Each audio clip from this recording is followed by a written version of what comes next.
तोहर नैना कजरारी दिलवा लूट लिहल बा।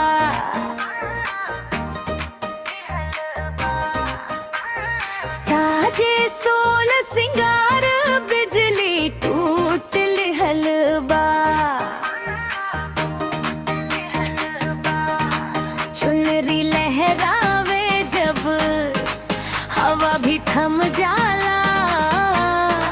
शिल्पी जैसन आवाज सीधा दिल में बस जाला।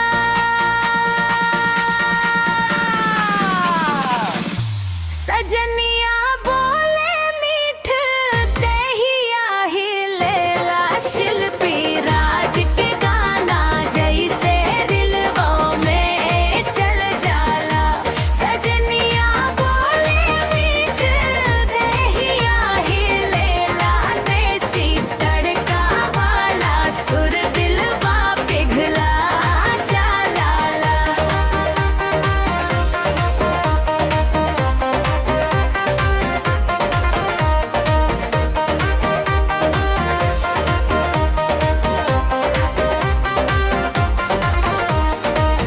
अंतरा के चल कमर कमाल घुंघरू बोले छम छम छम।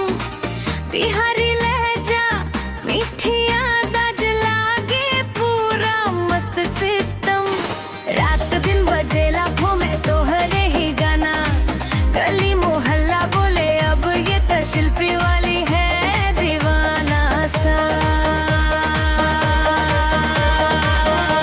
सजनिया बोले मीठ दहिया हिलेला। शिल्पी राज के गाना जैसे दिलवा में चल जाला। सजनिया बोले मीठ दहिया हिलेला। देसी तड़का वाला सुर दिलवा पिघला जाला।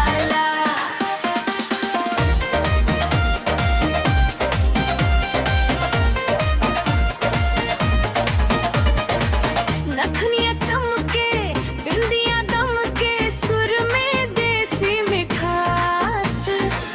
लाज शर्म सब छोड़ के नाच जवानी हर गास।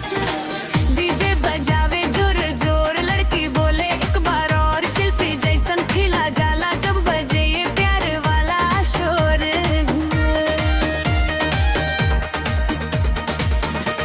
बिहार से यहाँ पे तक छाया शोर। देसी कविन के चाल